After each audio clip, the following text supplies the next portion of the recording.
या कुन्देन्दुतुषारहारधवला या शुभ्रवस्त्रान्विता या वीणावरदण्डमण्डितकरा या श्वेतपद्मासना या ब्रह्माच्युतशङ्कर प्रभृतिभिः देवै सदा वन्दिता सा मम पातु सरस्वती भगवती निःशेषजाड्यापः निःशेषजाड्यापः निःशेषजाड्यापः।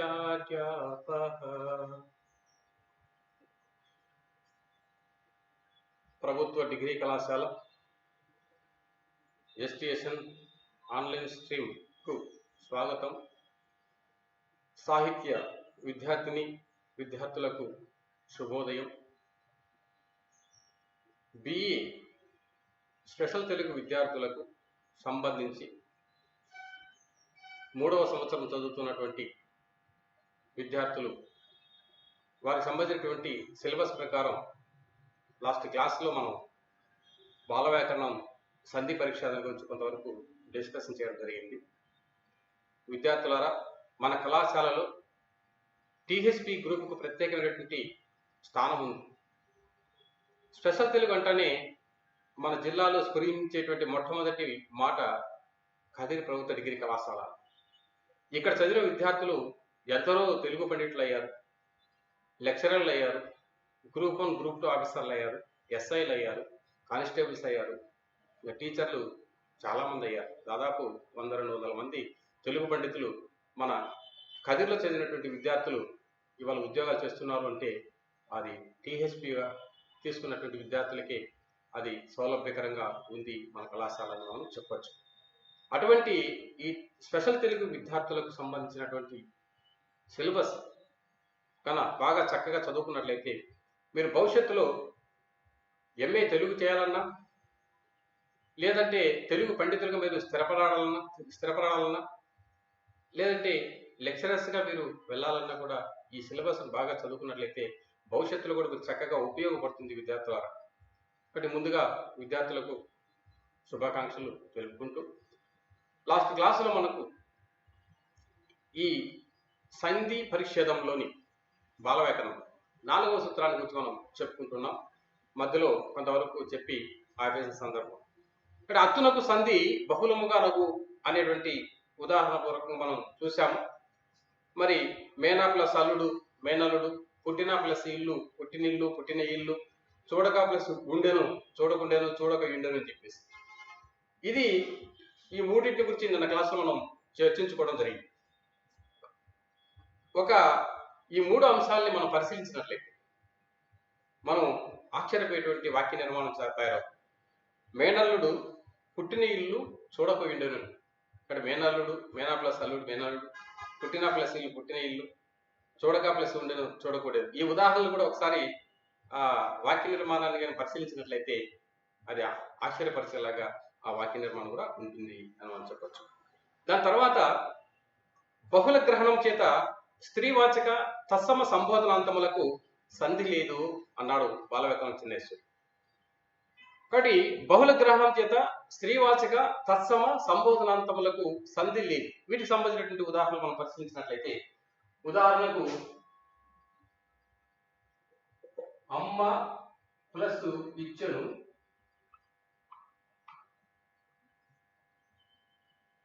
అమ్మ ఇచ్చను, అలాగే దూత ప్లస్ ఇతడు, దూత ప్లస్ ఇతడు, దూత ఇతడు, అలాగే చెలుగుడ ప్లస్ ఇందము, చెలుగుడ ప్లస్ ఇందము, చెలుగుడ ఇందము. కాబట్టి ఉదాహరణ మనం పరిశీలించినట్లయితే బహుళ గ్రహణం చేత స్త్రీవాచక తత్సమ సంబోధనాంతములకు సంధి లేదు అని ఇక్కడ మనకు చెప్పడం జరిగింది. అంటే ఈ బహుళ గ్రహణం అంటే మనకు అర్థం కాదు. ఏంటి బహుళ గ్రహణం అంటే, వికల్పార్థాన్ని గ్రహించిన తర్వాత మిగిలిన అర్థాన్ని అవసరమైన చోట్ల గ్రహించి ప్రవర్తింపచేయడాన్ని బహుళ గ్రహణం అని చెప్పేసి మనం చెబుతాం. ఇప్పుడు స్త్రీవాచక తత్సమ సంబోధనాంతములకు సంధి లేదు అన్నాడు కాబట్టి ఇక్కడ స్త్రీవాచక అమ్మ ప్లస్ ఇచ్చను, ఇక్కడ అమ్మ ప్లస్ ఇచ్చను అన్నప్పుడు ఇక్కడ అమ్మ అనేది స్త్రీవాచక. ఈ స్త్రీవాచక తత్సమ సంబోధనాత్మకులకు సంధి లేదు అన్నాడు కాబట్టి చిన్నేశ్వరి సంధి జరగకపోవడం చేత సంధి లేని చోట స్వరము కంటే పరమైన స్వరము ఎడాగమం అనేటువంటి యా అనేది ఆగమంగా వస్తాది ఈ సూత్రం ద్వారా, మూడవ సూత్రం ద్వారా మనకు అని మనం చెప్పచ్చు. కాబట్టి అప్పుడు అమ్మ ప్లస్ ఈ ప్లస్ ఇచ్చను గడిచికోండి అమ్మ ఇచ్చను అనేటువంటి రూపము ఏర్పడుతుంది. అమ్మ ఇచ్చను అనేటువంటి రూపం ఏర్పడుతుంది. ఆ విధంగా సంధి లేదన్నప్పుడు ఎడాగమం తప్పనిసరిగా వస్తుంది. తర్వాత బహుళ గ్రహణం చేత స్త్రీవాచక తత్సమ సంబోధనాంతములకు అన్నాడు. ఇప్పుడు స్త్రీవాచకానికి ఉదాహరణ చెప్పాం, అమ్మ ప్లస్ ఇచ్చను అనేది. తర్వాత తత్సమ సంబోధనాంతములకు చూద్దాం. తత్సమం అంటే ఇప్పుడు దూత ప్లస్ ఇతడు అన్నాడు. దూత ప్లస్ ఇతడు అన్నప్పుడు మనం పరిశీలించినట్లయితే ఇక్కడ దూత అనేది తత్సమ పదం. తత్సమ పదము అంటే సంస్కృత ప్రాకృత తుల్యంబగు భాష తత్సమంబు అని బాలవ్యాకరణంలో చిన్నేశ్వరి సూత్రీకరించడం జరిగింది. కాబట్టి సంస్కృతంలోను ప్రాకృతంలోను సమమైనటువంటి పదాలు తెలుగులో వచ్చి చేరాయి. అవి వాటిని మనం తత్సమాలు అని చెప్పేసి అంటాం. కాబట్టి దూత అనేది ఇక్కడ తత్సమ పదం, ఇతడు అనేది మనం తెలుగు పదంగా చెప్పాం. కాబట్టి తత్సమ శబ్దమునందు కూడా బహుళ గ్రహణం చేత సంధి జరగదు అని చిన్నేశ్వరి చెప్పాడు. కాబట్టి ఇక్కడ సంధి జరగనప్పుడు మళ్ళీ మనం ఎడాగం చేర్చాల్సినటువంటి అవసరం ఉంది. దూత ప్లస్ ఈ ప్లస్ ఇతడు, so that is equal to దూత ఇతడు అనే రూపం ఏర్పడుతుంది. దూత ఇతడు. ఇంకా తత్సమ సంబోధనాంతములకు, ఇంకా సంబోధనాంతములకు ఉదాహరణ చూసినట్లయితే చెలుగుడ ప్లస్ ఇందము అన్నాం. ఇక్కడ ఎంత చెలుగుడ ప్లస్ ఇందము అని పరిశీలించినట్లయితే ఇక్కడ చెలుగుడా అనేది ఇక్కడ సంబోధనాంతం, పిలుస్తూ ఉన్నాం. ఓ చెలుగుడా అని దాని అర్థం. అందుకు సంబోధనం అని చెప్పేసి అన్నాం. కానీ సంబోధనాంతములకు కూడా సంధి జరగదు కాబట్టి ఎడాగమం అనేది చోటు చేసుకుని ఉంటుంది. అప్పుడు చెలుగుడా ప్లస్ ఈ ప్లస్ ఇందము, సో దట్ ఈస్ ఈక్వల్ చెలుగుడ ఇందము అనేటువంటి రూపము ఏర్పడుతుంది. సో ఆ విధంగా మనం ఈ అత్తునకు సంధి బహుళముగా నవ్వు అనేటువంటి రూపంలో మనం అనేక అంశాలు మనం చూసాం. కాబట్టి ప్రవృత్తి విప్రవృత్తి విభాష అన్యతోను, అదే కాకుండా బహుళ గ్రహణం చేత స్త్రీవాచక తత్సమ సంబోధనాంతములకు సంధి లేదు అన్నప్పుడు ఇక్కడ సంధి జరగనప్పుడు ఎడాగమం వస్తుంది. కాబట్టి ఈ విధమైనటువంటి రూపాలు అమ్మ ఇచ్చను, దూత ఇతడు, తర్వాత చెలుగుడ ఇందము అని. అంతేగాని అమ్మిచ్చను, దూతితడు, చెలుగుడిందము అని మనం చెప్పలేము. ఆ పదాలు చిన్నేశ్వరి తక్కువ చెప్పాడు కాబట్టి మనం అవి తప్పు అని చెప్పినప్పుడు అలా పలకడం సాధ్యం కాదు. అందుకే ఎడాగమం చేర్చి ఆ విధంగా ఉచ్చారణ చేయవలసిన అవసరం ఎంతైనా ఉంది. కాబట్టి తర్వాత మనం నెక్స్ట్ 5వ సూత్రాన్ని మనం పరిశీలిద్దాం. మరి 5వ సూత్రం బాలవ్యాకరణంలో చిన్నేశ్వరి ఏం చెప్పాడు అనే దాని గురించి మనం పరిశీలిద్దాం. 5వ సూత్రంలో ఏం వ్యాధుల ఇత్తులకు సంధి వైకల్పికముగా నవ్వు.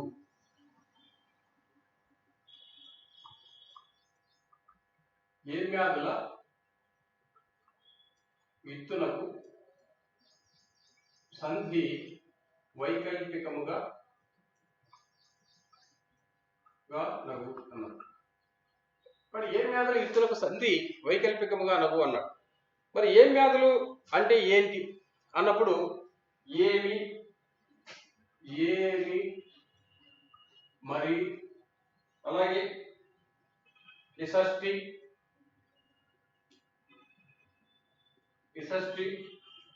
అలాగే అవి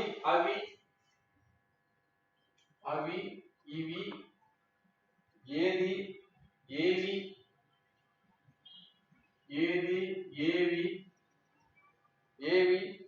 ఇది ఇది యాకృతి గణంబు అన్నాడు. యాకృతి గణంబు. ఓకే, యాకృతి గణంబు అన్నాడు. సో ఉదాహరణకు మనం చూసినట్లయితే, ఉదాహరణకి ఏమి ప్లస్ అంటివి, ఏమి ప్లస్ అంటివి ఏమంటివి, అలాగే ఏవి ఎన్టీవీ అని, ఏవి ఎన్టీవీ. రెండవది మరి ప్లస్ ఏమి, మరి ప్లస్ ఏమి, మరేమి, మరి ఏమి. అలాగే హరికిన్ ప్లస్ ఇచ్చే, హరికిన్ ప్లస్ ఇచ్చే, హరికిచ్చే, హరికి నిచ్చే. సో ఈ ఉదాహరణలు మనం పరిశీలించినట్లయితే ఏం వ్యాధులు అంటే ఇకార సంధి సంబంధించినటువంటి ఉదాహరణ ఇక్కడ చెప్తూ ఉన్నాం. ఏం వ్యాధులు ఇత్తులకు సంధి వైకల్పికముగా ఉన్నప్పుడు, ఏం వ్యాధులు అంటే ఏమి ప్లస్ ఆదులు, ఏం వ్యాధులు అంటే ఏమి మొదలైనటువంటివి అని అర్థం చేసుకోవాలి. దానికి సంబంధించినటువంటి ఏం వ్యాధులు అంటే ఏంటి వస్తాయి అని మనం పరిశీలించినట్లయితే ఏమి, మరి, కిసష్టి, అది, ఇది, ఏది, ఏవి మొదలైనటువంటివి ఏం వ్యాధులు. కానీ ఏమి పదం మొదలుగా కలిగినటువంటి కావున ఇవి ఏం వ్యాధులు అని చెప్పేసి అంటాం. మరి ఇవి ఆకృతి గణము అన్నాడు. ఆకృతి గణము అంటే ఆకారాన్ని బట్టి పోల్చుకోదగినటువంటి పదజాలం అని చెప్పేసి మనం అర్థం చేసుకోవాలి. సో ఆ విధంగా ఇవన్నీ కూడా ఈ ఏం వ్యాధులు ఇత్తునకు, ఇత్తు అంటే హ్రస్వమైనటువంటి ఈకారము. కాబట్టి హ్రస్వమైనటువంటి ఈకారానికి అచ్చుపరమైనప్పుడు సంధి వైకల్పికము అని చిన్నశ్రీ బాలవ్యాకరణం చెప్పబడింది. కానీ సంధి వైకల్పికం అంటే ఇందాక మనం చెప్పాము, సంధికార్యం ఒకసారి రావడం మరోమారు జరగకపోవడాన్ని వైకల్పికం అని మనం చెప్తూ ఉన్నాం. ఇక్కడ ఉదాహరణ మనం పరిశీలించినట్లయితే ఏమి ప్లస్ అంటివి అన్నప్పుడు, ఏమి ప్లస్ అంటివి అన్నప్పుడు ఏమిలో ఈ మీలో ఈ ఉంది అంటే హ్రస్వమైనటువంటి ఈకారము ఉంది. కాబట్టి హ్రస్వమైనటువంటి ఈకారం అందులో ఏ వ్యాధులకు సంబంధించినటువంటి పదం కాబట్టి ఇది ఏమి ప్లస్ అంటివి అన్నప్పుడు ఏమిలో హ్రస్వమైనటువంటి ఈకారం ఉంది. ఈ ఈకారానికి అచ్చు ఆ పరమైంది. దాని ప్రకారంగా ఇక్కడ సంధి వైకల్పికము ఉన్నాడు. వైకల్పికము అంటే ఇక్కడ సంధి ఒకసారి జరిగినట్లయితే, ఒకవేళ సంధి జరిగితే అది ఏమంటివి అవుతుంది, ఏమంటివి అనేటువంటి రూపం వస్తుంది. ఒకవేళ సంధి కార్యము జరగకపోతే, జరగనప్పుడు ఏమవుతుంది, ఎడాగవం అనేది వస్తుంది. అప్పుడు ఏమి ప్లస్ ఈ ప్లస్ అంటివి, సో దట్ ఈస్ కాల్డ్ ఏమి ఎన్టీవీ అనే రూపం ఏర్పడుతుంది. ఏమి ఎన్టీవీ అనేటువంటి రూపం ఏర్పడుతుంది. సో ఆ విధంగా మరి ప్లస్ ఏమి, అది కూడా అంతే. మరిలో హ్రస్వమైనటువంటి ఈకారం ఉంది, రీలో రు ప్లస్ ఈ రీ కాబట్టి ఆ ఈకారానికి అచ్చుపరమైనప్పుడు సంధి వైకల్పికం కాబట్టి, వైకల్పికం అంటే మీకు తెలుసు కాబట్టి సంధికారం రావడం, సంధికారం రాకపోవడం. సంధికారం జరిగినట్లయితే మరేమి, సో మరి ఏమి అనేటువంటి రూపం ఏర్పడుతుంది. సో ఆ విధంగా మనం చూడవచ్చు. తర్వాత హరికిన్ ప్లస్ ఇచ్చే అన్నప్పుడు ఇక్కడ మనం పరిశీలించాల్సింది హరికిన్ ధృతం ఉంది, నకారం, అది ద్రవించే స్వభావం అని ముందే చెప్పాము. హరికి ప్లస్ ఇచ్చే, ఈ కీలో ఏముంది, ఈ ఉంది. సో ఆ ప్రకారంగా హ్రస్వమైనటువంటి ఈకారానికి సంధి జరిగినట్లయితే అప్పుడు హరికి ఇచ్చే అనేటువంటి రూపం ఏర్పడతారు.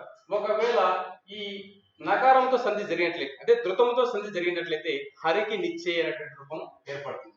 హరికి ఇచ్చే, హరికి ప్లస్ ఇచ్చే అన్నప్పుడు హరికి ఇచ్చే, అలాగే హరికి ప్లస్ ఇచ్చే ధృతంతో సంధి జరిగి హరికి నిచ్చే అనేటువంటి రూపం ఏర్పడుతుంది. సో ఈ విధంగా మనకు ఈ విభాష అంటే వైకల్పికంతో కూడినటువంటి రూపాలు రెండు కూడా రావడం జరుగుతుంది. అది మీరు గ్రహించాల్సినటువంటి విషయం. కాబట్టి ఈ విధంగా ఏం వ్యాధులు అంటే ఏంటి, మరి ఈకారంలో సంధి ఎలా జరిగింది, హ్రస్వమైనటువంటి ఈకారానికి సంధి ఏ విధంగా వచ్చింది ఈ విభాషతో అని మనం పరిశీలించినట్లయితే ఆ విధంగా మనం చూడొచ్చు. ఇటువంటి ఉదాహరణలు మీరు పరిశీలించవచ్చు. ఇది ఈకార సంధి అని మనం చెప్పాలి. తర్వాత సంధి, ఆరవ సంధి ఏంటి అని మనం పరిశీలించినట్లయితే, ఆరవది క్రియాపదంబులందు ఇత్తునకు సంధి వైకల్పికముగా నవ్వన్నాడు. కాబట్టి క్రియా పదంబు లందిత్తునకు సంధి వైకల్పికముగానగు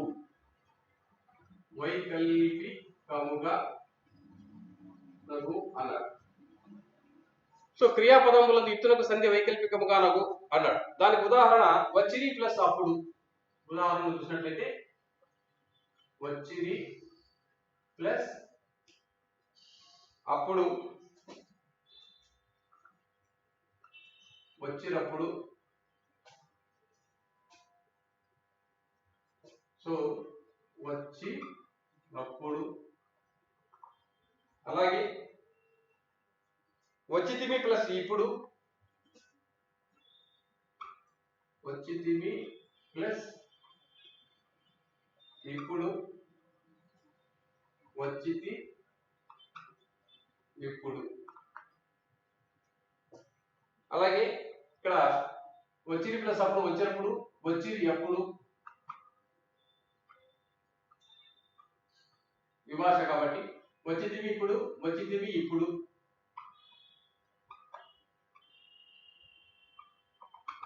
ఇలా 2 రూపాలు మనకు వస్తాయి విభాష అన్నప్పుడు. కాబట్టి క్రియాపదములందు ఇత్తునకు సంధి వైకల్పికముగా నగు అన్నాడు. సో క్రియాపదాల్లో హ్రస్వమైనటువంటి ఈకారానికి అచ్చుపరమైనప్పుడు సంధి వైకల్పికముగా అవుతుంది అని చెన్నేశ్వరి చెప్పడం జరుగుతుంది. ఇక్కడ వచ్చిరి అనేది భూతకాలిక ప్రథమ పురుష బహువచనం. భూతకాలిక ప్రథమ పురుష బహువచనం వచ్చిరి. ఈ పురుషుల గురించి మీరు తెలుసుకోవాలి. ఏంటి పురుషులు అంటే ఉత్తమ పురుష, అలాగే మధ్యమ పురుష, అలాగే ప్రథమ పురుష. సో ఈ విధంగా గుర్తుంచుకోండి. పురుషుల గురించి చెప్తున్నాను, ఇది గుర్తుపెట్టుకోవాలి మీరు. ఉత్తమ పురుష అంటే తనని గురించి తాను చెప్పినట్లయితే అది ఉత్తమ పురుష అవుతుంది. మధ్యమ పురుష అంటే ఎదుటి వారి గురించి చెప్పినట్లయితే అది మధ్యమ పురుష అవుతుంది. ప్రథమ పురుష అంటే ఎక్కడో ఉన్న వారి గురించి చెప్పినట్లయితే అది ప్రథమ పురుష అవుతుంది. కాబట్టి ఇది గుర్తుపెట్టుకోవాలి. తనని గురించి తాను చెప్పడం ఉత్తమ పురుష, ఎదుటి వారిని గురించి చెప్పడం మధ్యమ పురుష, ఎక్కడో ఉన్న వారి గురించి చెప్పడం ఉత్తమ పురుష. ఇందులో మనం ఏకవచనము మళ్ళీ బహువచనం ఉంటాయి. ఏకవచనం మళ్ళీ బహువచనం. ఏకవచనం బహువచనం చూసినట్లయితే ఇక్కడ ఉత్తమ పురుషకు నేను అనేది ఏకవచనం, మేము అనేది బహువచనం. అలాగే మధ్యమ పురుష, ఉత్తమ పురుష తన గురించి తాను చెప్తున్నప్పుడు నేను, మేము అవుతుంది, అవి కర్తలుగా వస్తాయి. అలాగే మధ్యమ పురుషులో నీవు అనేది ఏకవచనం, మీరు అనేది బహువచనం. ఓకే. అలాగే ప్రథమ పురుషులో అంటే ఎదుటి వాని గురించి చెప్తున్నప్పుడు నీవు, మీరు అని మనం కర్తలుగా చెప్తాం. ప్రథమ పురుషుడు అంటే ఏకవచనం, బహువచనం, మీరు అని చెప్పేసి. అలాగే ప్రథమ పురుషులో వాడు అని చెప్తాం. అంటే ఎక్కడో ఉన్న వారి గురించి చెప్తున్నప్పుడు వాడు, వారు అనేది బహువచనం. సో ఈ విధంగా అవి ఇవి అని మనం ఏమైనా చెప్పదు. కానీ ప్రథమ పురుషులో ఎక్కడో ఉన్న వారి గురించి చెప్తున్నాం కాబట్టి వాడు, వారు అనేటువంటి కర్తలుగా వస్తాయి. ఉత్తమ పురుషులో తన గురించి తాను చెప్తున్నాం కాబట్టి నేను, మేము అనేటువంటి కర్తలుగా వస్తాయి. మధ్యమ పురుష ఎదుటి వారి గురించి చెప్తోంది కాబట్టి నీవు, మీరు అనేటువంటివి కర్తలుగా వస్తాయి. సో ఇవి గుర్తించినట్లయితే ఈ క్రియాపదాల్లో ఎక్కడ ఉత్తమ పురుష ఉంది, ఎక్కడ మధ్యమ పురుష ఉంది అనేటువంటి విషయాలు కూడా మనం తెలుసుకోవచ్చు విద్యార్థులు. సో ఇది ఈ విషయాలు బాగా గుర్తించుకోవాలి. కాబట్టి క్రియాపదములందు ఇతరులకు సంధి వైకల్పికముగా నవ్వు అన్నప్పుడు, ఈ క్రియ వచ్చిరి అన్నప్పుడు ఇది భూతకాలంలో ఎవరు వచ్చింది, ఎవరు భూతకాలిక, అలాగే ప్రథమ పురుష బహువచన క్రియ వచ్చిరి. వారు వచ్చిరి అంటామే కానీ నీవు వచ్చిరి, మేము వచ్చిరి, లేకపోతే మేము వచ్చిరి అనే ఈ విధంగా బహువచనంలో చెప్పే అవకాశం లేదు. కాబట్టి ప్రథమ పురుషులోనే చెప్పాలి వారు వచ్చిరి. కాబట్టి వాడు, వారు కర్తలుగా కలిగింది ప్రథమ పురుష కాబట్టి వారు వచ్చిరి అని మనం చెప్పచ్చు. అలా క్రియాపదములందు ఈ హ్రస్వమైనటువంటి ఈకారానికి సంధి అనేది వైకల్పికంగా అవుతుంది అని మనం చెప్పాలి. ఈ రీలో ఈ ఈకారం అనేది ఉంది, హ్రస్వమైనటువంటి ఈకారం ఇది. అందుకు ఈ హ్రస్వమైనటువంటి ఈకారానికి సంధి వైకల్పికము అని చెప్పచ్చు. ఇప్పుడు వచ్చిరి ప్లస్ అప్పుడు అన్నప్పుడు వచ్చింది ప్లస్ అప్పుడు అన్నప్పుడు ఈ అత్వసంధి జరిగి ఇత్వసంధి జరిగి వైకల్పికం అన్నాడు కాబట్టి వచ్చినప్పుడు వస్తుంది. రు ప్లస్ ఆర్ సంధికాలు జరిగినప్పుడు ఆ విధంగా మనకు అది ఏర్పడుతుంది వచ్చినప్పుడు అని. వైకల్పికం అంటే సంధి రావడం సంధి జరగకపోవడం జరుగుతుంది. ఇక్కడ సంధి జరిగితే వచ్చినప్పుడు అవుతుంది.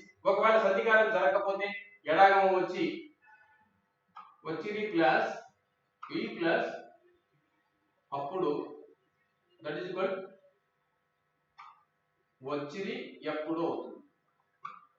సో ఈ విధంగా కాబట్టి క్రియాపదములందు ఇత్తునకు సంధి వైకల్పికం. కాబట్టి క్రియాపదములందు ఈ క్రియ వచ్చింది అనేది క్రియ, ఇందులో రీలో ఈ ఉంది, హ్రస్వమైనటువంటి ఇకారానికి అచ్చమైన సంధి జరుగుతుంది. సంధి జరిగినప్పుడు వైకల్పికం అన్నాడు. సంధి జరిగితే వచ్చినప్పుడు అవుతుంది, జరగకపోతే ఎడాగం వచ్చి వచ్చింది ఎప్పుడు అవుతుంది. సో అలాగే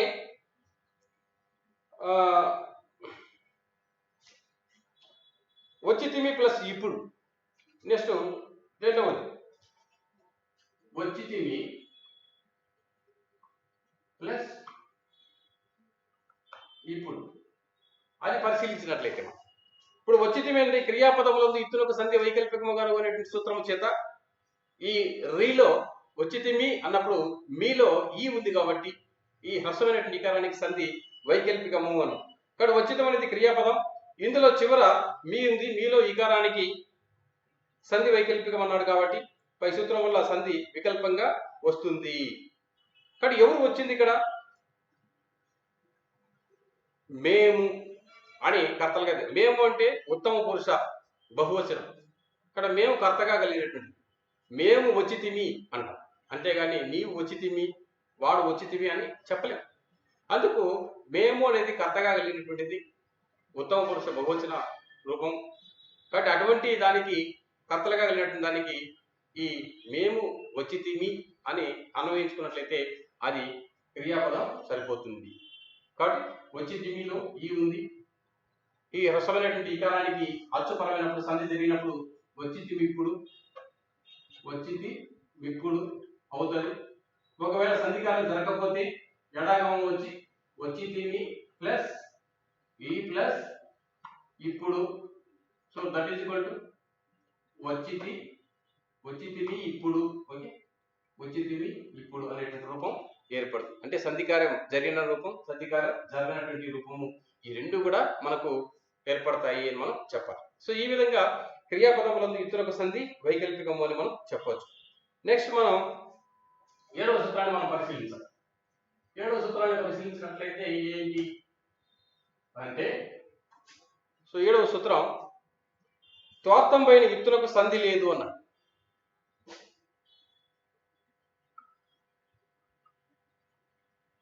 త్వార్థం పైన ఇత్తునకు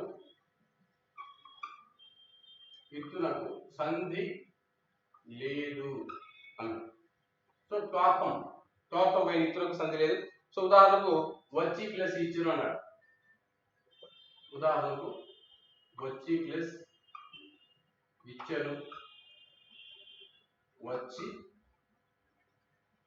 ఇచ్చెను. ఓకే, వచ్చి ప్లస్ ఇచ్చెను, వచ్చి ఇచ్చెను అనేటువంటి రూపం చెప్పాడు. ఇక్కడ త్వార్థము అంటే మీకు ముందే పారిభాషిక పదాలు ఒకసారి చెప్పాను, గుర్తించుకోవాలి అది విద్యార్థులు. కాబట్టి త్వార్థం అంటే భూతకాలిక అసమాపక క్రియను మనం త్వార్థం అని చెప్పేసి అంటాం.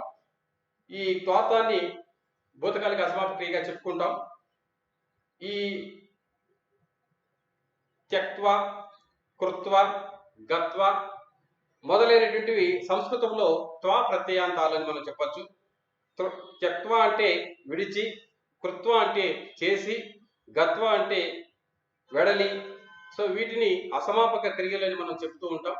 కాబట్టి అవి అసమాపక క్రియలు అని మనం చెప్పచ్చు. సో త్వాతం అంటే భూతకాలిక అసమాపక క్రియ అని మనం చెప్తూ ఉన్నాం. సంస్కృతంలో త్వా ప్రత్యయాంతాలు క్రియలు ఎలాంటి అర్థాన్ని ఇస్తాయో అలాంటి అర్థాన్ని ఇచ్చేటువంటి తెలుగు క్రియలు త్వా ప్రత్యయాలు అని మనం చెప్పచ్చు, త్వార్థకాలని మనం చెప్పచ్చు. సో త్వార్థం ఇచ్చేటువంటి తెలుగు క్రియల యొక్క హ్రస్వమైనటువంటి ఇకారానికి అచ్చుపరమైతే సంధి లేదు, సంధి రాదు అని మనం చెప్పాలి. కాబట్టి తోర్థం ఇచ్చేటువంటి తెలుగు క్రియల యొక్క హ్రస్వమైనటువంటి ఇకారానికి సంధి లేదు, సంధి జరగదు. అందుకు ఇక్కడ మనం వచ్చి ప్లస్ ఇచ్చెను అన్నప్పుడు వచ్చి ప్లస్ ఇచ్చెను అనేటువంటి పదాన్ని మనం పరిశీలించినట్లయితే ఇక్కడ వచ్చి అనేది భూతకాలిక అసమాపక క్రియ. సో క్రియ పూర్తిగా కాలేదు. వచ్చెను అంటే క్రియ పూర్తి అవుతుంది. వచ్చి, వెళ్ళి, పోయి, పోయెను అంటే క్రియ పూర్తి, పోయి అంటే ఇక్కడ భూతకాలిక మనం అసమాపక క్రియగా మనం చెప్పాలి వచ్చి అని. కాబట్టి ఇక్కడ వచ్చి అనేది భూతకాలిక అసమాపక క్రియ. ఈ క్రియా రూపాల్లో ఉన్నటువంటి హ్రస్వమైనటువంటి ఇకారం చీలో ఈ ఉంది. కాబట్టి అటువంటి హ్రస్వమైనటువంటి ఈకారానికి సంధి లేదు అన్నాడు చిన్నేసి. కాబట్టి సంధి లేనప్పుడు ఏం చేయాలి? ఎడాగమాన్ని తీసుకోవాలి. అప్పుడు మళ్ళా మనం వచ్చి ప్లస్ ఈ ప్లస్ ఇచ్చెను అని చెప్పు. అప్పుడు దట్ ఈజ్ ఈక్వల్ టు వచ్చి ఇచ్చెను అనే రూపం ఏర్పడుతుంది. ఎందుకంటే సంధికారం జరిగేటప్పుడు దాంట్లో స్వరం కోల్పోతుంది కాబట్టి అందులో ఈకారం వెళ్ళిపోతుంది. హ్రస్వమైనటువంటి ఈకారం అది వెళ్ళిపోయి ఇక్కడ చ్చు మాత్రమే మిగులుతుంది. అంటే హ్రస్వమైనటువంటి చ్చు. సో చ్చు ప్లస్ ఈ ఏమవుతుంది? ఈ ప్లస్ ఈ అవుతుంది. అలాంటప్పుడు సంధికారం జరిగేటప్పుడు వచ్చి ఈ అంటే ఎడాగం వచ్చి చేరి వచ్చి ప్లస్ ఇచ్చెను వచ్చి ఇచ్చెను. సో వచ్చి అనేది అలాగే ఉంటుంది. ఈ ప్లస్ ఈ ఎడాగం ఈ వస్తుంది కాబట్టి అలా వచ్చి ఇచ్చెను అనేటువంటి రూపం ఏర్పడుతుంది. ఆ విధంగా మనం గుర్తించాల్సినటువంటి అవసరం ఉంటుంది విద్యార్థుల. అలాగే తర్వాత మనం పరిశీలించినట్లయితే ఈ 8వ సూత్రం తోర్థంపై నిత్తులకు సంధి లేదు అని మనం చెప్పడం జరిగింది. సరే, మనం 7వ సూత్రాన్ని మర్చిపోయినా, 8వ సూత్రాన్ని ముందే చెప్పేసాం. సో 7వ సూత్రం ఇది కాదు, 8వ సూత్రంగా భావించాలి. ఇది తోర్థంపై నిత్తులకు సంధి లేదు అని, అది 8వ సూత్రం. తర్వాత 7వ సూత్రాన్ని మనం పరిశీలిస్తాం.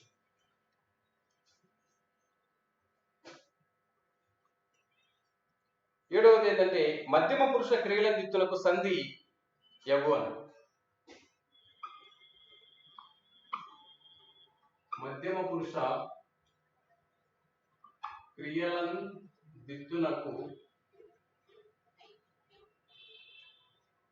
దిత్తులకు సంధి యగు, సంధి యగు అన్నాడు. సో మధ్యమ పురుష క్రియల దిత్తులకు సంధి యగు అన్నాడు. ఉదాహరణకు ఏలితివి ప్లస్ అప్పుడు, ఏలితివి ప్లస్ అప్పుడు, ఏలితి ఒప్పుడు అని వస్తుంది. అలాగే ఏలితివి ప్లస్ ఇప్పుడు, ఏలితివి ప్లస్ ఇప్పుడు, ఏలితి ఇప్పుడు వస్తుంది. సో ఈ విధంగా మనం ఉదాహరణ చూసినట్లయితే మధ్యమ పురుష క్రియల దిత్తులకు సంధి అగు అన్నాడు. అంటే సంధి ఖచ్చితంగా జరుగుతుంది, మధ్యమ పురుష క్రియలకు సంధి ఖచ్చితంగా జరుగుతుంది అని చిన్నశ్రీ బాలవాక్యం చెప్పడం జరిగింది. ఇక్కడ మనం పరిశీలించినట్లయితే ఉదాహరణలు అంటే నీవు, మీరు కర్తలుగా కలిగినటువంటి దాన్ని మనం మధ్యమ పురుష అని చెప్పేసి అంటాం. ఇటువంటి వచ్చేటువంటి క్రియల్లో మధ్యమ పురుష క్రియలు అని చెప్పేసి అంటాం. అటువంటి మధ్యమ పురుష క్రియలందు చివరిలో ఉన్నటువంటి హ్రస్వమైనటువంటి ఈకారానికి సంధి నిత్యంగా వస్తుంది అని మనం చెప్తున్నాం. సో ఉదాహరణ మనం పరిశీలించినప్పుడు ఇప్పుడు ఏలితివి ప్లస్ అప్పుడు, ఏలితివి ప్లస్ అప్పుడు అన్నప్పుడు ఇక్కడ ఏలితివి అన్నప్పుడు మధ్యమ పురుష క్రియ. ఎవరు ఏలితిరి ఇక్కడ? నీవు, మీరు.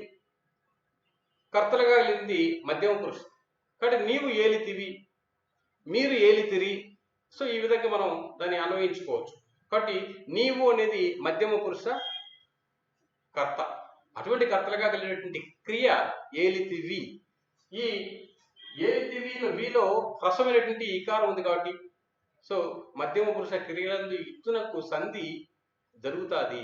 అలా జరిగినప్పుడు ఈ హ్రస్వమైనటువంటి ఈకారం సంధి జరిగి అప్పుడు ఏలితివి ఇప్పుడు అవుతుంది. ఏలితి ఇప్పుడు అనే రూపం ఏర్పడుతుంది. అలాగే ఏలితివి, అలాగే ప్లస్ ఇప్పుడు సరే ఏలితి ప్లస్ ఇప్పుడు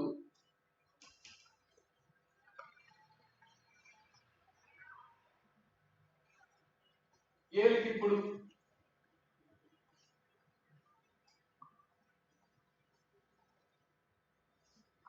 ఏలితి ప్లస్ ఇప్పుడు ఏలితి ఇప్పుడు అనేటువంటి రూపం మనం చెప్పొచ్చు ఆ విధంగా. ఎందుకంటే ఏలితిరి మధ్యమ పురుష క్రియ, ఏలితిరి ప్లస్ ఇప్పుడు, ఏలితిరి ప్లస్ ఇప్పుడు, ఏలితిరి ఇప్పుడు అనే రూపం మనం చెప్పొచ్చు. ఏలితిరి అంటే మీరు ఏలితిరి, మధ్యమ పురుష బహువచనం కర్తగా అయినటువంటి మీరు ఏలితిరి, ఏలితిరి ప్లస్ ఇప్పుడు ఏలితిరి ఇప్పుడు అనేటువంటి రూపం మనం వస్తుంది ఈ సూత్రం ప్రకారం. ఎందుకు మధ్యమ పురుష క్రియలందు విత్తునకు సంధి అవుతుంది అని చెప్పేసి అన్నాడు కాబట్టి ఆ విధంగా మనకు సంధి ఇక్కడ నిత్యంగా అని గ్రహించాలి. అప్పుడు ఏలితివిప్పుడు ఏలితిప్పుడు ఏలితివిప్పుడు అని చెప్పేసి మనం ఈ విధంగా ఉదాహరణ మనం చెప్పాల్సినటువంటి అవసరము ఉంటుంది. సో ఆ విధంగా 7వ సూత్రం తర్వాత 8వ సూత్రం ఇందాక మనం చెప్పాం. త్వార్థమైన విత్తునకు సంధి లేదు అని మనం చెప్పాం. సో అది కూడా మనం 8వ సూత్రాన్ని చెప్పచ్చు. మరి 8వ సూత్రాలు అయిన తర్వాత 9వ సూత్రం ఏంటి? 9వ సూత్రం. సో 9వ సూత్రం వచ్చేసి ఇకాదులకు తప్ప ధృత ప్రకృతికములకు సంధి లేదు అని.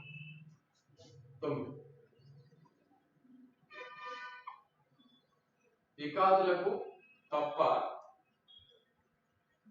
ధృత ప్రకృతికములకు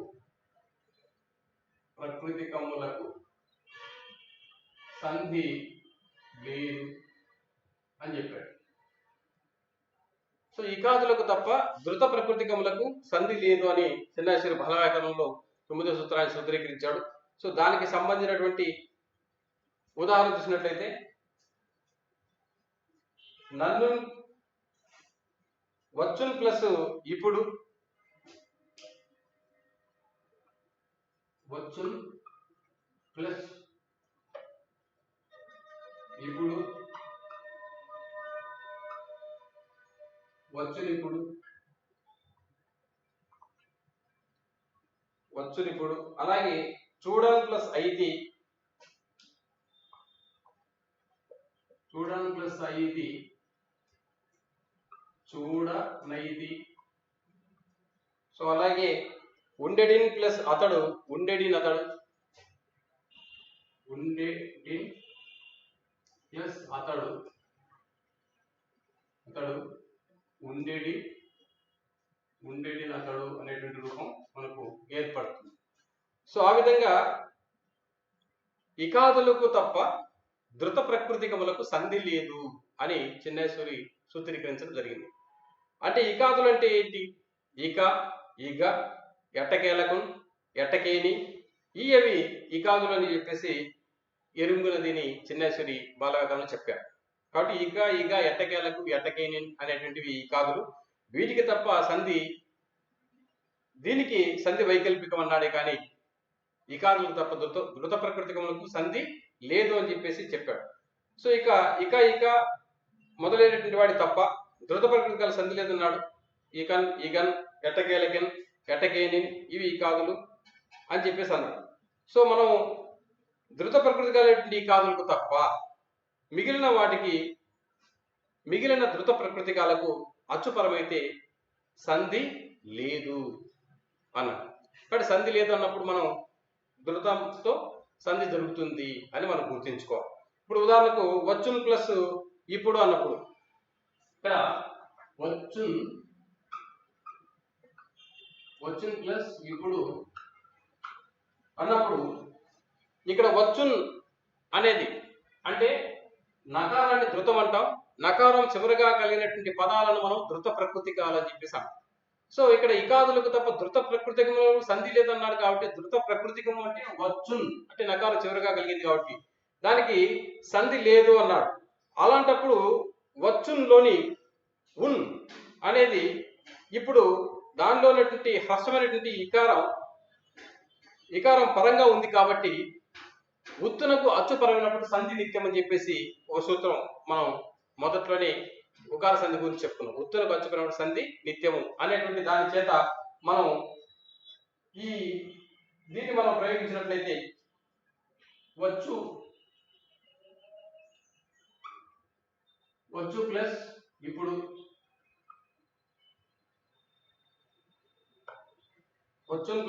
అన్నప్పుడు ఈ ఇకాదులకు తప్ప ధృత ప్రకృతికి సంధి లేదని చెప్పేసి ఈ 9వ సూత్రం చేత మనకు సంధి లేదు కాబట్టి అప్పుడు ఏమవుతుంది, వచ్చును ప్లస్ ఇప్పుడు అన్నప్పుడు ఈ ధృతంతో సంధి జరిగి వచ్చునిప్పుడు అనేటువంటి రూపం ఏర్పడుతుంది. ధృతంతో సంధి జరిగి వచ్చునిప్పుడు అనేటువంటి రూపం ఏర్పడుతుంది.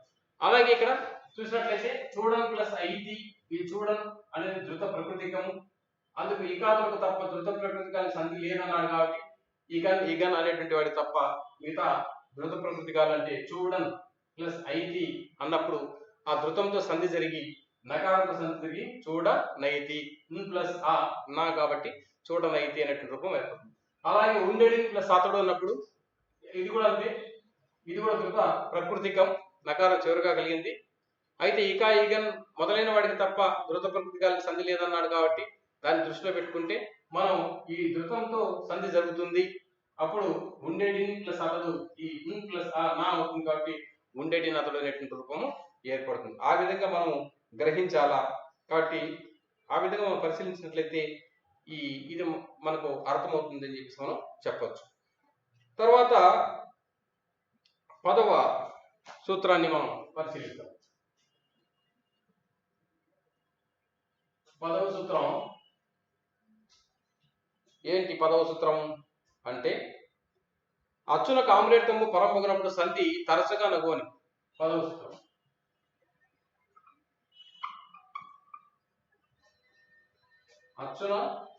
అచ్చునకు ఆమ్రేతము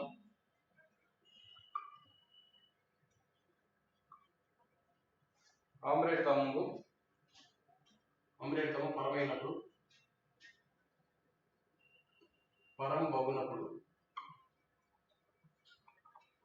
పరంబగునప్పుడు సంధి తరచుగా నగు. సంధి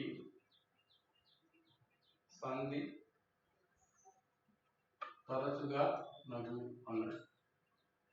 సో 10వ సూత్రం బలవ్యాకరణంలో అచ్చునకు ఆమ్రేతం పరంబగునప్పుడు సంధి తరచుగా నగు అని చెప్పడం జరిగింది. ఇక్కడ ఉదాహరణ చెప్పాడు. ఏమేమి ఉదాహరణలు అనేది చెప్పేసి అంటే, సో ఔరా ప్లస్ ఔరా ఈక్వల్ ఔరౌరా.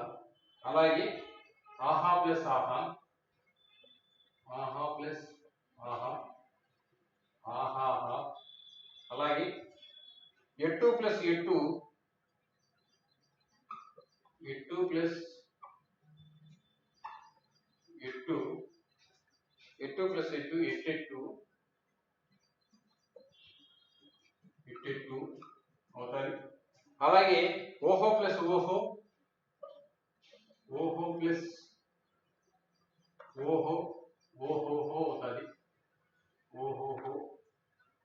సో అలాగే ఏమి ప్లస్ ఏమి ప్లస్ ఏమేమి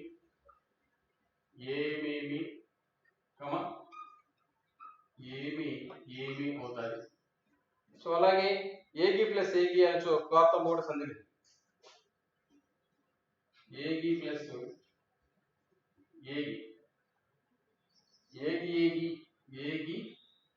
ఏగి అనుసో స్వాత్వం బహుట సంధి లేదు. సో ఈ విధంగా మనం ఉదాహరణలు మనం చూడొచ్చు. సో అచ్చునకు ఆమ్రేతం పరమగునప్పుడు సంధి తరచుగా నగు అని చెప్పేసి బాలవ్యాకరణ శ్రీనివాసరి చెప్పాడు. హ్రస్వాచులకు కానీ దీర్ఘాచులకు కానీ ఆమ్రేతం పరమైతే సంధి అనేది తరచుగా అవుతుంది. ఇక్కడ తరచుగా అంటే అప్పుడప్పుడు మనం అర్థం చేసుకోవాలి తరచుగా అనేది. కాబట్టి ఒక పదాన్ని 2 సార్లు ఉచ్చరించినప్పుడు అందులో రెండవ పదం లేదా రెండవ రూపాన్ని ఆమ్రేతము అని చెప్పేసి అన్నాం. అంటే ద్విరుక్తం యొక్క పరరూపాన్ని మనం ఆమ్రేతము అని చెప్పేసి చెప్తాం. ఒక పదం 2 రూపాలతో మనం ఉచ్చరిస్తాం. ఆ ఉచ్చరించిన రెండవ రూపాన్ని మనం ఆమ్రేత్వం అని చెప్పేసి మనం చెబుతాం. కాబట్టి 2 సార్లు దిహ్ అంటే 2 సార్లు, ఉక్త అంటే ఉచ్చరించటం. కాబట్టి 2 సార్లు ఉచ్చరించబడినటువంటి దాన్ని మనం ఆమ్రేత్తము అంటాం. ఆ పరపదాన్ని మనం ఆమ్రేత్తం. ఈ సూత్రంలో తరచుగా చెప్పడం చేత అప్పుడప్పుడు తరచుగా జరుగుతుంది అని మనం చెప్పదు. ఈ సంధి వికల్పంగా వస్తుంది అని చెప్పేసి మనం గ్రహించాలి. ఒక్కొక్కసారి వికల్పంగా కూడా రావచ్చు. సో ఉదాహరణ మనం పరిశీలించినట్లయితే ఇక్కడ ఔరా అన్నప్పుడు ఔరా ఔరా ప్లస్ ఔరా అన్నప్పుడు ఇక్కడ రెండోసారి వచ్చినటువంటి ఔరా అనే పదం ఇది మనకు ఆమ్రేడితము అని మనం చెప్పాలి. అలా ఆమ్రేడితం ఈ ఔరా పదం పరపదంగా ఉంది కాబట్టి మొదట ఔరాలోని చివర ఉన్నటువంటి అకారానికి అలాగే ఈ సూత్రం వల్ల సంధి వచ్చి ఈ పూర్వపదంలో వచ్చినటువంటి అకారానికి ఔకారం స్థానంలో ఉన్న ఔకారం ఆదేశంగా వచ్చి ఈ ఔరా అనేటువంటి రూపం ఔరా ఈ రకారంలో ఉన్నటువంటి అకారానికి ఔరాలోని ఔకారానికి సంధి ఏకాదేశమై అలా రౌరా ప్లస్ రవ అవుతుంది. ఇందులో స్వరం కోల్పోతుంది అకారం కాబట్టి అప్పుడు ప్లస్ రవ. సో ఔరౌరా. అలాగే ఆహా ప్లస్ ఆహా ఇక్కడ దీర్ఘాక్షు ఆ ఉంది, హాలో హ్ ప్లస్ ఆ. సో మనం పరిశీలించినట్లయితే హు ప్లస్ ఆ హా అవుతుంది. కాబట్టి ఇది హల్లు, ఇది అచ్చు. హల్లులు అచ్చుల సహాయంతోనే బతుకుతాయి ఈ హున్. కాబట్టి అలాంటప్పుడు ఇక్కడ హాలో దీర్ఘమైనటువంటి ఆ ఉంది.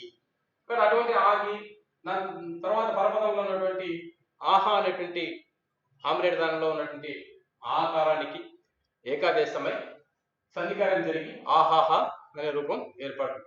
అలాగే టెట్టు, అలాగే ఓహోహో అని మనం పరిశీలించవచ్చు. సో ఇక్కడ మనకు ఏమి ప్లస్ ఏమి అన్నప్పుడు ఇక్కడ ఏమి ప్లస్ ఏమి అన్నప్పుడు ఇది ఆమ్రేడితం పరమైనప్పుడు సంధి జరుగుతాయి.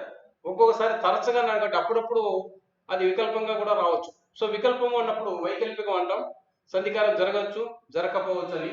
ఒకవేళ సంధికారం జరగకపోతే ఏమి ప్లస్ ఏమి అన్నప్పుడు ఏమేమి అనే ఒక రూపం వస్తుంది. అలాగే సంధికారం జరగకపోతే ఏమి ప్లస్ ఈ ప్లస్ ఏమి దట్ ఈజ్ ఈక్వల్ టు ఏమి ఏమి అనే రూపం వస్తుంది. అంటే ఇది ఎలాగం వచ్చినటువంటి రూపం కూడా మనకు సంభవిస్తుంది. ఏమి ప్లస్ ఈ ప్లస్ ఏమి ఏమి ఏమి అనేటువంటి రూపం కూడా మనకు వచ్చే అవకాశాలు ఉన్నాయి ఆ విధంగా. అలాగే మనం పరిశీలించినట్లయితే ఇక్కడ ఏగి ఏగి అన్నాడు. ఉదాహరణకు మనం పరిశీలించే కదా ఏగి ప్లస్ ఏగి ఇవి రెండు మనం పరిశీలించినట్లయితే ఇవి కూడా ఆమ్రేతాలే. ఒకే పదము 2 సార్లు ఉచ్చరించబడింది. ఆ ఉచ్చరించిన రెండో పదం మనం ఏగి ఇది ఆమ్రేతం అని చెప్పచ్చు. అయితే ఇక్కడ ఏగి అనేది స్వార్థం, భూతకాలిక అసమాపక క్రియ. అంతేగాని ఏగి ప్లస్ ఏగి ఏగేగి అని రాదు. ఎందుకంటే స్వార్థమైనటువంటి క్రియ అది, అందులో సంధి జరగదు. కాబట్టి అందుకోసం బాలవేగల చిన్నేశ్వరి ఏగి అనేది త్వార్థము. ఇప్పుడు త్వార్థం పైన ఇత్తునకు సంధి లేదనేటువంటి మనం 8వ సూత్రం చూసాం. త్వార్థం పైన ఇత్తునకు సంధి లేదు. మరి సంధి లేని చోట స్వరంపు కంటే పరమైన స్వరమునకు ఎడాగం అనేటువంటి రూపం వస్తుంది. కాబట్టి అప్పుడు ఏగి ప్లస్ ఈ ప్లస్ ఏగి అవుతుంది. So that is equal to ఏగి ఏగి అనే రూపం ఏర్పడుతుంది. సో ఆ విధంగా ఏగి ఏగి అని అనాలి, కానీ ఏగేగి అనేటువంటి రూపం ఉండదు. సో అది మనం ప్రత్యేకంగా గుర్తించాల్సినటువంటి అవసరం ఉంటుంది అని మనం చెప్పచ్చు. సో ఈ విధంగా అచ్చులకు ఆమ్రేడితం పరమైనప్పుడు సంధి తరచుగా నవ్వు అని మనం ఈ ఉదాహరణ మనం చూసాం. ఇది ఇదివరకే మీరు ముందు క్లాసుల్లో వినే ఉంటారు. ఇంత పరిశీలించి దాన్ని పూర్తిగా మనం తెలుసుకోవాల్సిన అవసరం ఎంతైనా ఉంటుంది విద్యార్థులు. సో తర్వాత మనం 11వ సూత్రాన్ని మనం పరిశీలించినట్లయితే 11వ సూత్రం ఏంటి? సో 11వ సూత్రం ఇక్కడ దోవగాగం తప్ప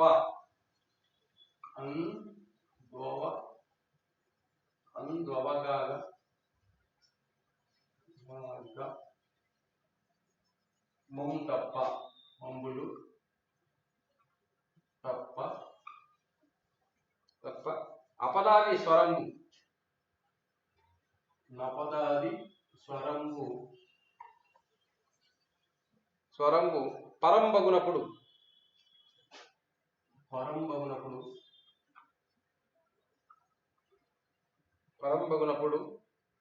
అచ్చునకు సంధియగు దచ్చునకు సంధియగు అన్నాడు.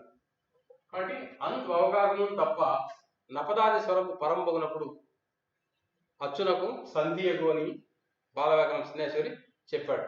వాటికి సంబంధించిన ఉదాహరణను పరిశీలించినట్లయితే ఇక్కడ 3+7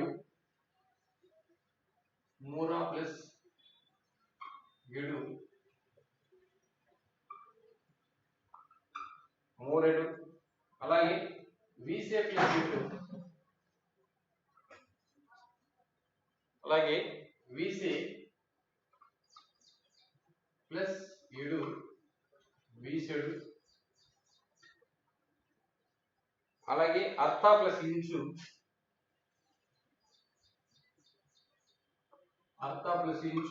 అర్థించు, అలాగే నిర్జీ ప్లస్ ఇంచు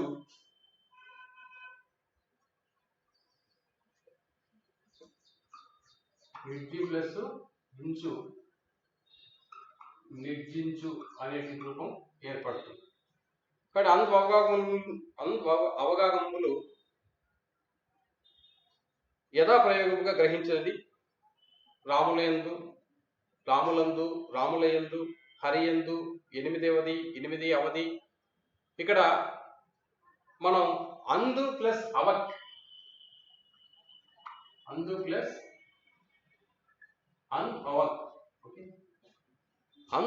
అంటే అందు ప్లస్ అవక్ అని అర్థం చేసుకోవాలి. అందు అవక్ అని ఇక్కడ అందు అనేది సప్తమి విభక్తి ప్రత్యయం అందు అని మనం గుర్తించాలి. అందు అని అవక్ ఇందులో కకారం లోపిస్తుంది. ఇందులో కకారం లోపించి అవ అనేది మాత్రమే మిగులుతుంది. ఈ అవ మాత్రం మిగులుతుంది కాబట్టి అవక్ అనేది సంఖ్యావాచకానికి పూర్ణార్థంలో వచ్చేటువంటి ప్రత్యయం కాబట్టి ఆ విధంగా చెప్పచ్చు అవ అని. అలాగే నా ప్లస్ పద అంటే అపదం, అంటే పదము కానిది, స్వతంత్ర యోగ్యానికి వీలు కానటువంటి దాన్ని మనం అపదం అని చెప్పేసి మనం చెప్తాం. అటువంటి అపదాది స్వరం అలా వచ్చినప్పుడు విభక్తి చేరింది పదం. ఇప్పుడు ఉదాహరణ మనం పరిశీలించినట్లయితే రామ అనేది మనం ఓ పదం, రాము అనేది విభక్తి, అంటే స్వతంత్రంగా వాడుటకు యోగ్యత కలిగినటువంటి పదం. ఆ విధంగా మనం చెప్పచ్చు. అలా యోగ్యత లేనటువంటి దాన్ని మనం ఆ విధంగా అనుభవకులో మనం చూడవచ్చు. ఇలా స్వతంత్రంగా వాడుటకు యోగ్యం లేనిది అపదము అని మనం చెప్పచ్చు. పదం కానిది ఈ ప్రత్యయాలు ఆగమాలు మొదలైనటువంటివి అపదాలు అని మనం చెప్పాలి. ఈ అపదాలు అనేటువంటి అందు అవ ఆగమాల్లో తప్ప మిగిలిన అపదాల యొక్క మొదటి అచ్చునకు పరమైతే సంధి నిత్యంగా వస్తుంది అని మనం చెప్పడం జరుగుతుంది. ఇక్కడ చిన్నశ్రీ ఏం చెప్పాడు, ఆ పదాలు మాత్రం మనం పరిశీలించినట్లయితే అందు అవక్ అవి తప్ప అపదాది స్వరంబు పరంబగునప్పుడు అచ్చునకు సంధి అవుతుంది అని మనం చూడొచ్చు. సో వాటికి సంబంధించిన ఉదాహరణలు ఇక్కడ మనం పైన చెప్పడం జరిగింది. ఉదాహరణకు 3+7 మూరెడు అని ఈ సూత్రం చేత, అంటే 11వ సూత్రం చేత ఇది మూరెడు, అలాగే వీసే ప్లస్ 7 వీసెడు అనేటువంటి రూపము ఏర్పడుతుంది. ఇక్కడ ఎడు అనేది పరిమాణాన్ని తెలిపేటువంటి ప్రత్యయం. అవక్ అంటే సంఖ్యావాచకం అని మనం చెప్పాం కాబట్టి ఆ విధంగా పరిమాణాన్ని తెలిపేటువంటి ప్రత్యయం కాబట్టి ఇది అపదం. అటువంటి అపదాలకు సంధి జరుగుతుంది అని చిన్నేశ్వరి చెప్పాడు.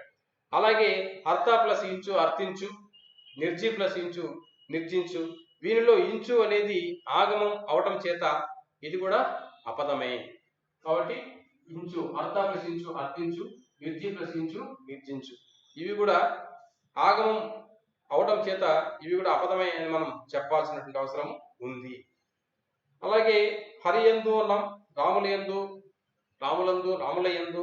ఇది సంధి జరిగిన దానికి ఉదాహరణగా చెప్పాలి. రాము ప్లస్ అందు రాములందు అని సంధి రానిచో రాముల యందు, రాముల ప్లస్ ఈ ప్లస్ అందు రాముల యందు అనేటువంటి మనం పదాలుగా మనం చెప్పొచ్చు. ఆ విధంగా మనం సప్తమి ప్రత్యయం చేత ఏర్పడినటువంటి పదాలుగా మనం చెప్పాల్సిన అవసరం ఎంతైనా ఉంటుంది. సో ఆ విధంగా ఈ అవగాహన తప్ప అపదాది స్వరం పరంబగునప్పుడు సంధి ఎగు అని బాలవ్యాకరణం చిన్నేశ్వరి చెప్పడం జరిగింది. ఇది గుర్తించుకోవాలి. తర్వాత మనం 12వ సూత్రాన్ని పరిశీలించినట్లయితే ఈ 12వ సూత్రం ఏంటి? కురు, చిరు, కడు, నడు, నిడు శబ్దముల రాడాలకు అచ్చు పరంబగునప్పుడు దురిక్త టకారం బగు అని చెప్పాడు. కాబట్టి ఇది కురు, అలాగే చిరు, కడు, నడు, నిడు. కాబట్టి కడు, నడు, నిడు, కడు, నడు, నిడు శబ్దముల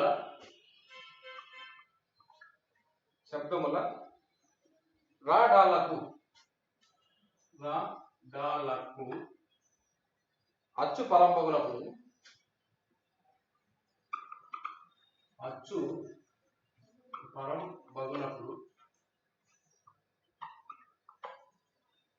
పరంబగునప్పుడు దిరుక్త టకారం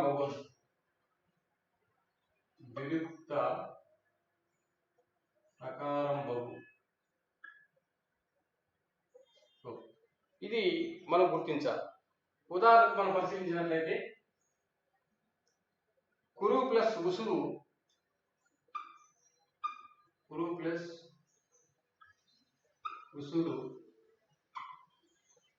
కుట్టుసురు.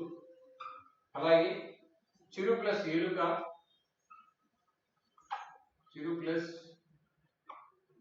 ఎలుక, చిట్టెలుక. అలాగే కడు ప్లస్ ఎదురు,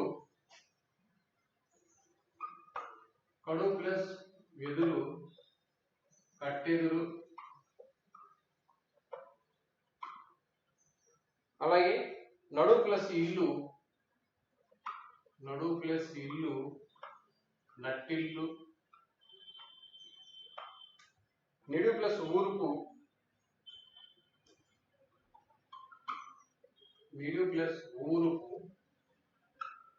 నిట్టూరుకు.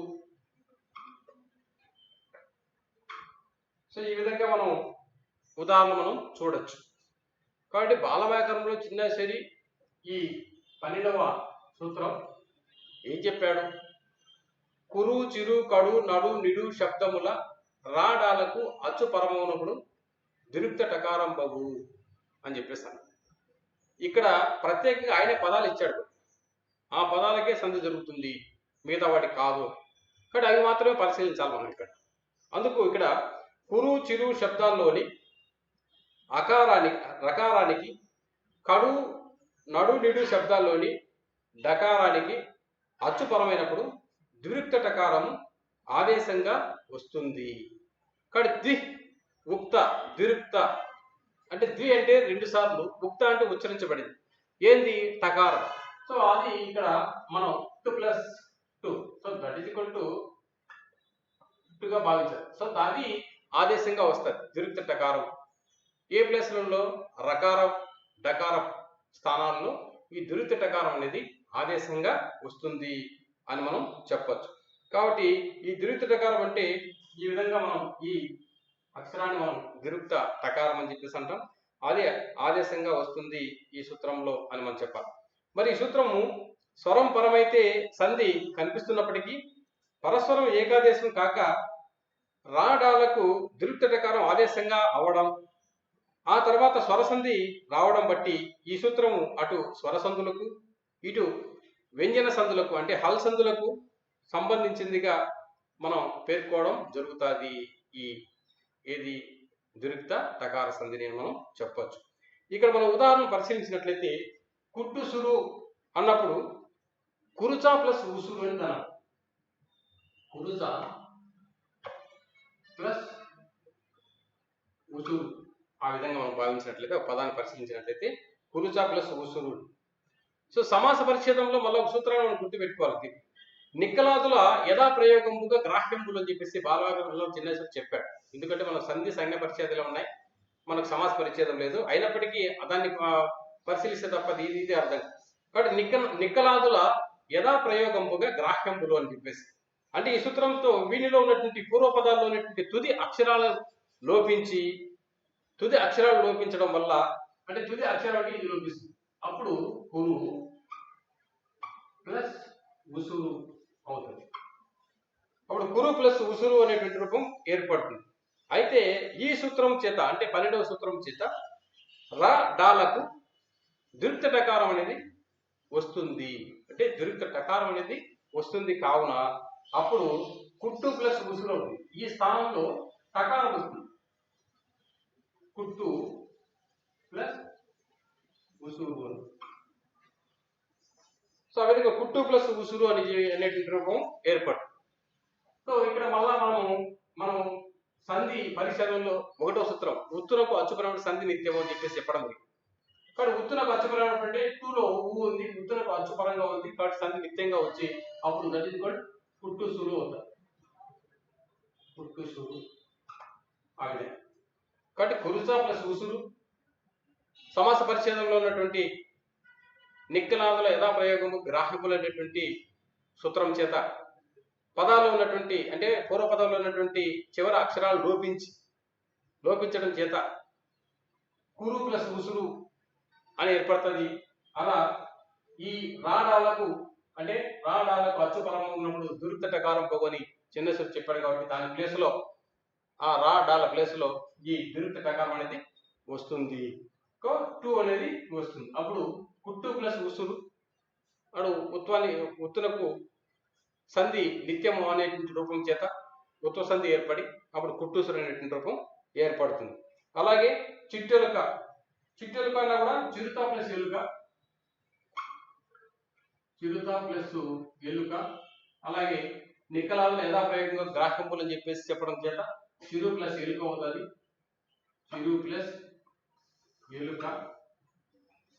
సో చిరు ప్లస్ ఎలుక అవుతుంది.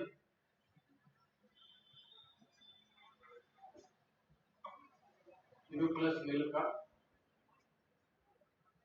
ఆ విధంగా ఈ సూత్రం చేత రాడాలకు అచ్చు పరమ ఉన్నప్పుడు దురిక్త టకారం అనేది వస్తుంది.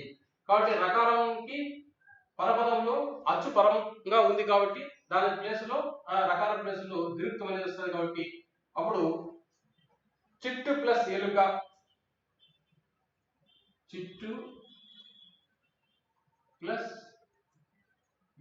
అవుతుంది. చిట్టు ప్లస్ ఎలుక అవుతుంది.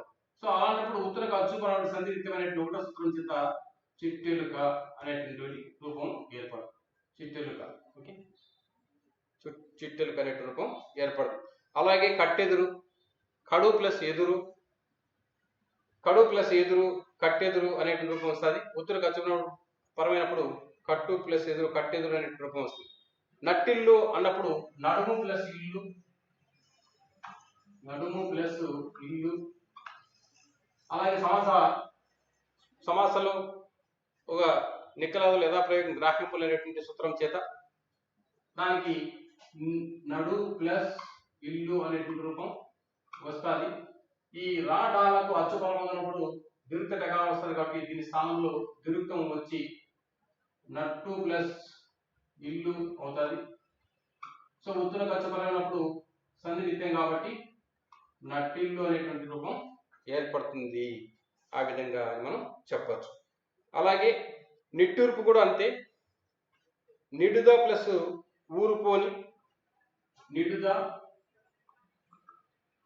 ప్లస్ ఊరుపు. సో ఆ విధంగా నిక్కలాదుల యథాప్రయోగ గ్రాహ్యంబులు అంటే ఈ పూర్వపదంలో చివరి అక్షరం లోపించి అప్పుడు నిడు ప్లస్ ఊరుపు ఆ విధంగా వస్తుంది. సో ఆ విధంగా రాడాలకు అచ్చుపరమైనప్పుడు సంధి దురిక్త రకాలంగా వస్తుంది. కాబట్టి ఈ 12వ సూత్రం చేత అప్పుడు నిట్టు ప్లస్ ఊరుపు అవుతుంది. సో సంధి పరిశీలనలో 1వ సూత్రంతో ఉత్తర చుక్కల సంధి రిక్తం కాబట్టి అప్పుడు నిట్టూర్పు అనేటువంటి రూపం ఏర్పడుతుంది. సో ఈ విధంగా మనం ఈ 12 సూత్రంలో కురు, చిరు, కడు, నడు, నిడు శబ్దముల రాడాలకు అచ్చు పరమగునప్పుడు దిరుక్త టకారం బగు అని చెన్నేశ్వర్ చెప్పాడు. కాబట్టి వాటికి సంబంధించినటువంటి కుడు ప్లస్ ఉసురు కుట్టుసురు, చిరు ప్లస్ ఎలుక చిట్టెలుక, కడు ప్లస్ ఎదురు కట్టెదురు, నడు ప్లస్ ఇల్లు నట్టెల్లు, నిడు ప్లస్ ఊరుపు నిట్టూరుపు అనేటువంటి ఈ రూపాలు మనం పరిశీలించినప్పుడు ఎక్కడైతే మనము కురు, చిరు, కడు, నడు అనేటువంటి శబ్దాల్లో ఉన్నటువంటి రకాల డకారాలకు అచ్చు పరమైనప్పుడు దిరుక్త టకారం అనేది ఆదేశంగా వస్తుంది అని బాలవాక్యం చిన్నేశ్వరుడు చెప్పాడు. కాబట్టి ఆ సూత్రంలో మనం దిరుక్త టకారాన్ని ఇంప్లిమెంట్ చేసినట్లయితే, అన్వయించినట్లయితే ఆ విధమైన రూపాలు మనకు వస్తాయి. సో ఇది ఈ విధంగా మనం గుర్తించుకోవాల్సినటువంటి అవసరము ఉంటుంది విద్యార్థుల. సో అలాగే తర్వాత 13వ సూత్రం ఏం చెప్పాడు? 13వ సూత్రాన్ని దాన్ని కూడా పరిశీలిద్దాం. సో 13వ సూత్రం ప్రథమ మీది పరుషములకు గసడదవలు బహుళముగా నువ్వుండు.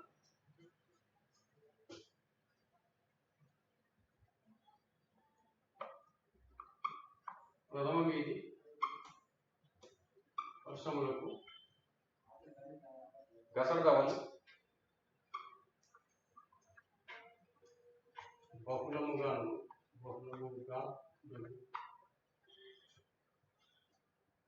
సరే, ఇది సమయభావం వల్ల విద్యార్థుల తర్వాత ఈ 13వ సూత్రాన్ని తర్వాత క్లాసులో యథావిధంగా కొనసాగిస్తాం. ఈ ఆన్లైన్ క్లాసుల్ని చేయాలనేటువంటి ఒక దృఢమైనటువంటి సంకల్పం చేతనే మన కళాశాల ప్రిన్సిపల్ డాక్టర్ స్మితా మేడం గారి కోరిక మేరకు కూడా ఈ విధంగా నిర్వహిస్తూ ఉన్నాం. ఇందుకు సహకరిస్తున్నటువంటి టెక్నీషియన్ ఇర్షాద్కు కూడా ప్రత్యేక కృతజ్ఞతలు తెలుపుకుంటూ ఇంతటితో ఈ కార్యక్రమం ముగిస్తాం. Thank you.